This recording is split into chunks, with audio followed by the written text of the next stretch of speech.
¿No te pasa cuando de repente ves a un niño pequeño, así con sus mofletes hinchados y grandes ojos, instintivamente surge en ti una forma muy característica de dirigirte a él? Pero, ¿y por qué les hablamos así a los niños? Espera un segundo. ¿Acaso solamente les hablamos así a los niños? ¿Qué? ¿A los animales también? ¿Pero por qué?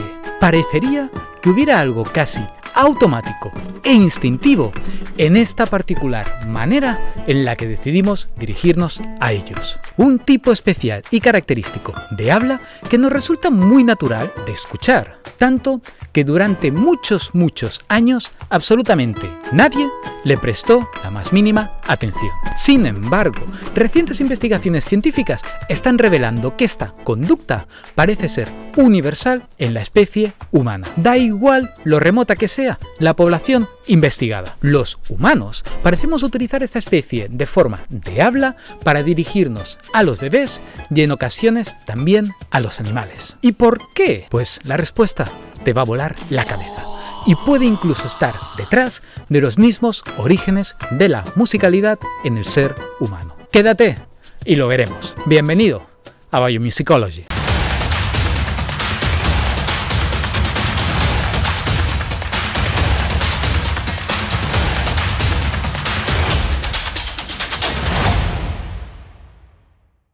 ¿Habéis visto alguna vez la serie Pingu? No, americato. Oh, vedi sei amore.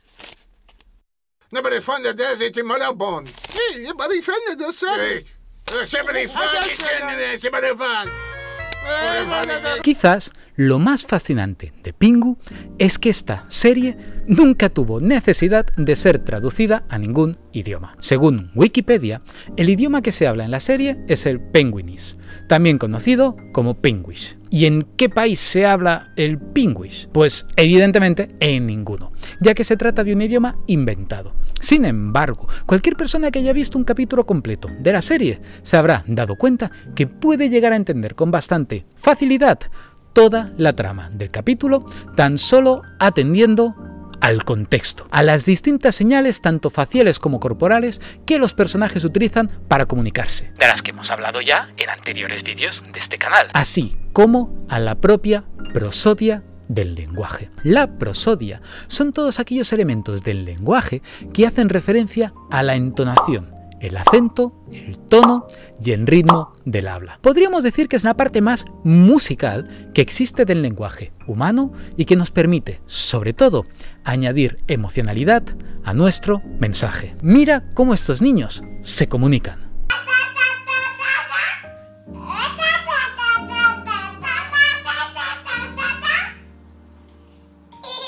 Este vídeo, que se hizo viral en su momento, refleja cómo niños que todavía no han llegado a desarrollar el habla son capaces de interactuar entre ellos, en este caso utilizando solo un fonema, ta, pero con largas cadenas melódicas. No es tan diferente a lo que vimos en la serie de Pingu si os fijáis, pero, y esperad un momento, sabemos que la prosodia cambia de idioma a idioma. Tu sei un pazzo, va via da qui. Sono stanco di te, ti do un pugno. La entonación del inglés no es la misma que la entonación del castellano. Sin embargo, la serie Pingu nos muestra cómo tan solo con una mezcla de señales corporales y melódicas, personas de territorios de distintas partes del mundo parecen comprender perfectamente a sus personajes. ¿Estamos acaso frente a algún tipo de lenguaje universal? Te habrás dado cuenta que la gente, cuando ve a un bebé o a un niño pequeño, tienden a dirigirse a ellos de una forma algo especial. There you are. There you are. De hecho, se nos hace raro o incluso ofensivo imaginarnos a un adulto hablándole o dirigiéndose a otro adulto de la misma manera en la que nos dirigiríamos a un niño. Oh, who's a cute little bitty baby? Oh, I got your nose. Este tipo de habla está caracterizada por un tono mucho más alto, un rango mucho más amplio de tonos vocales, pausas hiperarticuladas, frases más cortas y mayor repetición de la que se encuentra en el habla dirigida a adultos. Esta conducta nos parece tan natural que durante mucho, pero que mucho tiempo, nadie le prestó la más mínima atención. Sin embargo, recientes investigaciones están revelando que esta conducta parece contener componentes universales y comunes a todas las culturas del mundo, llegando a encontrarla incluso en algunas poblaciones muy remotas. Se la ha llegado a llamar maternés, aunque recientemente se la suele denominar como habla dirigida a infantes. Esto que vas a escuchar son grabaciones espontáneas recogidas de personas de diferentes partes del mundo, dirigiéndose o bien a adultos o bien a niños. ¿Qué? ¿Crees que serás capaz de reconocerlas? 乖乖，不哭了，好不好？啊，你看妈妈也在这呢，爸爸也在呢，都陪你玩呢，好不好？你为什么要哭呀？妈，我要走了，宝宝交给你了啊。那个没什么事儿，有什么事儿你给我打电话，然后我尽量赶快回来。Oba, ini aku, ini teko, ini, huyo, ini, ono aku teko ikana, apaka yata kota atumaka ko ausebesa kwamba ono teko ikana chiki bichina hukumako pakakela kosa hukumako. Papo antene, habla devo antene, devo ಚೆನ್ನಾಗಿದೆ ಯವ್ವ ಅಂತೇನೆ ಎಲ್ಲ ಚೆನ್ನಾಗಿದೆ. ಕೊಡಿ ಕಾಶಿ ಇಟ್ಕೊತೀನಿ ಬಡಿಸ್ಬಿಡು ಬಡಿ ಬಡಿ ನೀನು ಬಡಿ ಹಿಂಗೆ ಬಡಿಸ್ಬಿಡು ಕೈ ತಪ್ಪಲ ಬಡಿ. Por favor, déjame en los comentarios cuáles de los audios crees que van dirigidos a un niño y cuáles a un adulto. Y ya que estáis, te agradecería mucho que si te gusta el contenido que hago y queréis apoyarlo, os suscribáis, le deis a like al vídeo, a la campanita y todas esas cosas. Por cierto, estos audios han sido recogidos gracias al gran trabajo del laboratorio de investigación de Harvard de Music Lab.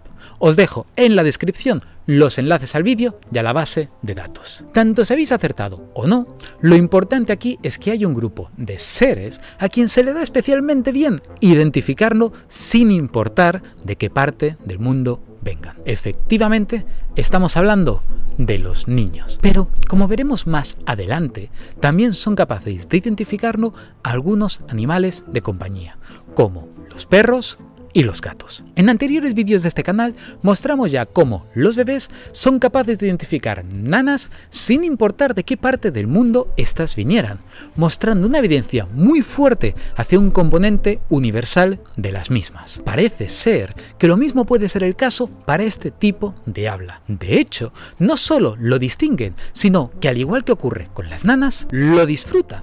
Disfrutan mucho que se les hable de esta manera.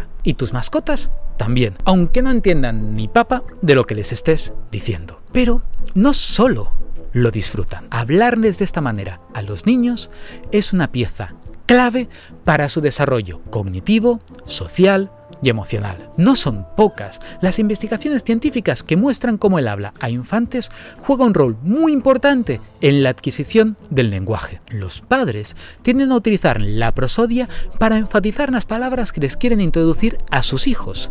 Asimismo, tienden también a utilizar pausas más prolongadas para ayudarles a entender dónde empieza y acaba cada frase. Pronto, los niños comienzan también a vocalizar y a responder a los adultos. De esta manera, los niños aprenden también, de algún modo, a respetar los turnos de palabra en las interacciones humanas. Did you understand it though? No. Okay. Huh? Oh no, not this one. This is the grand finale of it.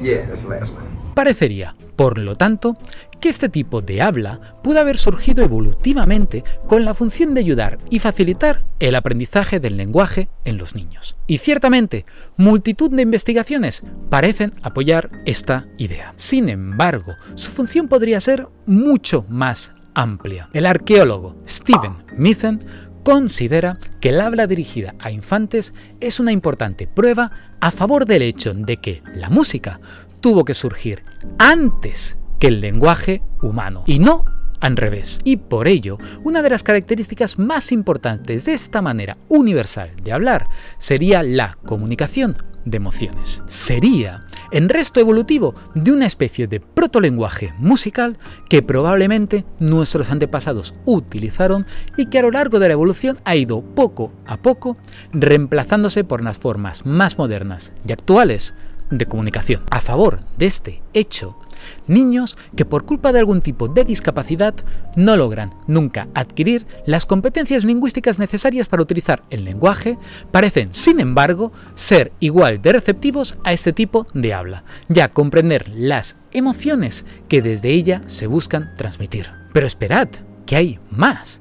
¿Queréis escuchar algo muy loco? Una de las pruebas más importantes de que el habla dirigida a infantes podría basarse en un lenguaje independiente del convencional se da cuando escuchamos la manera en la que padres hablantes de chino mandarín se dirigen a sus infantes.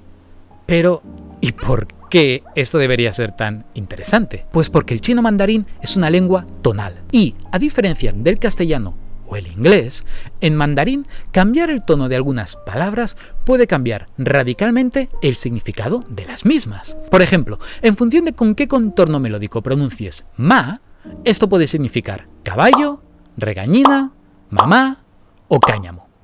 Ma, ma, ma, ma. Lo más interesante de todo esto es que incluso en un idioma donde la prosodia juega un papel tan importante a la hora de transmitir significados, se ha descubierto que en el habla dirigida a infantes chino, los padres prefieren sacrificar el significado de las palabras pronunciadas con tal de que las melodías se adapten a este lenguaje universal. Sin embargo, esto parece ser cierto solamente al menos durante los primeros estadios. Anne Fernald, de la Universidad de Stanford, es una de las académicas líderes en este campo. En su investigación ha identificado 4 estadios de desarrollo del habla dirigida a infantes, del cual tan solo el último utiliza de manera explícita el habla para facilitar la adquisición del lenguaje. En el primer estadio, los adultos parecen utilizarlo para captar y modular los niveles de atención de los niños.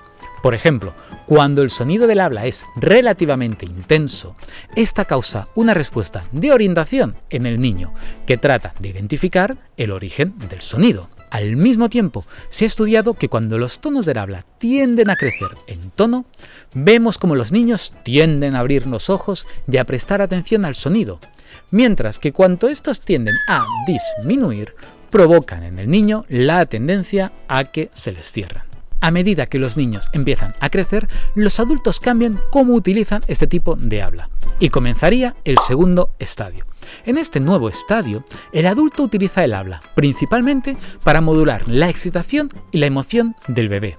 De nuevo, el adulto utilizará un habla que decrece en tono para tratar de relajar al bebé, y uno que crezca para excitarlo. Si el adulto quiere mantener la mirada del bebé o la atención del bebé, lo más probable es que utilice un contorno con forma de campana. Oh, hello. How are you? Did you have a good sleep? Yeah. Si el adulto quiere regañarlo, algo que en este estadio no tiende a suceder tanto todavía, escucharemos al adulto hacer uso de un tipo de señales de alarma que curiosamente son bastante parecidas a las que se encuentran en primates no humanos. Son breves, staccato y con contornos de tono elevados. Sin embargo, algo increíble ocurre cuando el niño comienza a entrar en el tercer estadio. En este estadio, el habla dirigida a infantes no solo se utiliza para modular la excitación del niño, sino también para comunicar los sentimientos y las intenciones del hablante. En un interesantísimo experimento llevado a cabo por el laboratorio de Fernald, científicos grabaron muestras de madres hablándoles a sus hijos en contextos de aprobación, prohibición, llamada de atención y de consuelo. Después, utilizando técnicas similares de las que hemos hablado ya en anteriores vídeos, removieron todo el contenido léxico del audio, dejando solamente el contorno melódico de la frase. C'est la sœur de Jacques, n'est-ce pas? Invitaron entonces al laboratorio a adultos que habían reportado previamente no haber tenido mucha experiencia con niños a lo largo de su vida. ¿Cómo te va? No estoy seguro de qué debo hacer contigo. y les reprodujeron esas mismas melodías con el objetivo de que adivinasen el contexto de la frase utilizada, si era para expresar aprobación, prohibición, llamada de atención o consuelo. Lo que descubrieron fue bastante revelador. Los adultos fueron más capaces de identificar el contexto de la frase cuando ésta había sido dirigida a niños más que no cuando había sido dirigida a adultos, mostrando de nuevo cómo es en la melodía y no las palabras utilizadas la real portadora del mensaje. Como ocurría con la serie Pingu, la prosodia sirve como vehículo para transmitir las intenciones del hablante por sí sola. En otro interesante estudio, los investigadores fueron más allá y llegaron a demostrar que existe cierto rango de universalidad en este tipo de prosodia.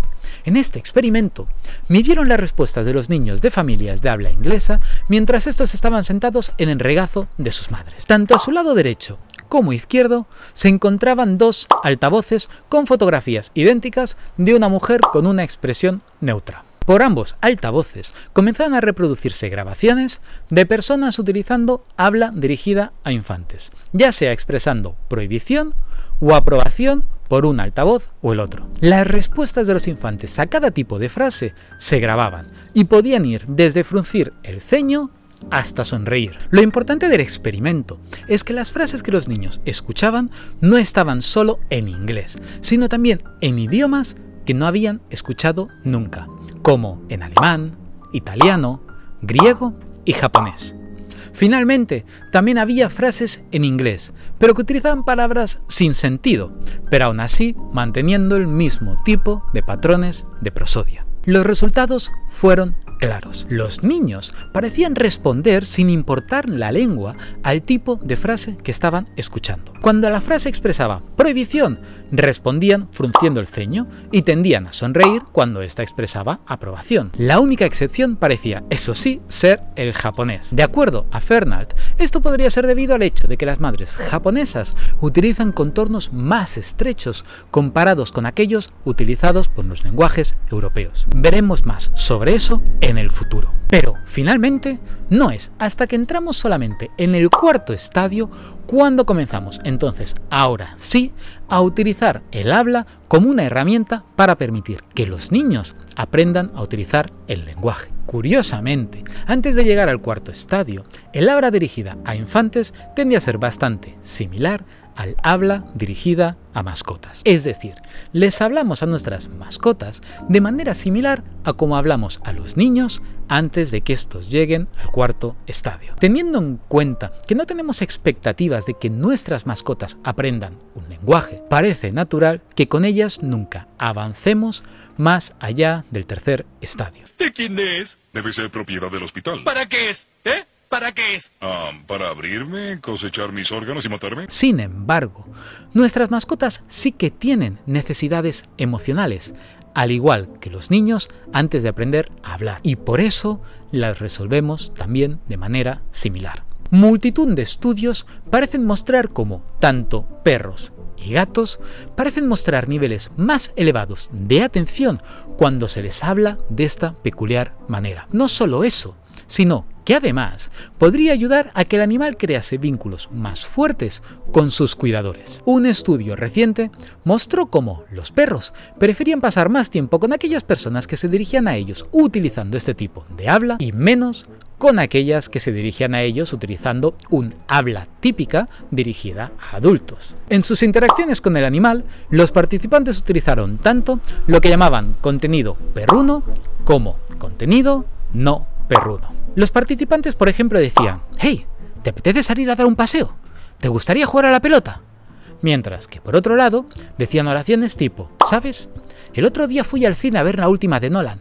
No estaba mal, pero…». Encontraron que efectivamente el contenido de las oraciones no importaba en absoluto. Lo importante era, de nuevo, la melodía con la que éstas se pronunciaban. ¿Significa eso que el habla dirigido a infantes podría ser una especie de lenguaje universal que podemos utilizar con cualquier animal para que nos entienda? Pues, como ya vimos en anteriores vídeos de este canal, donde hablamos acerca de todas las formas universales en las que tanto animales humanos y no humanos comunicamos nuestras emociones, es muy probable que muchas de las características de este lenguaje así lo sean. Hi! Oh, you're a big boy. Hi, you're so cute. What's your name? What's your name? Right there. Oh, hi. Vino Moose. Oh, hi, Vino Moose.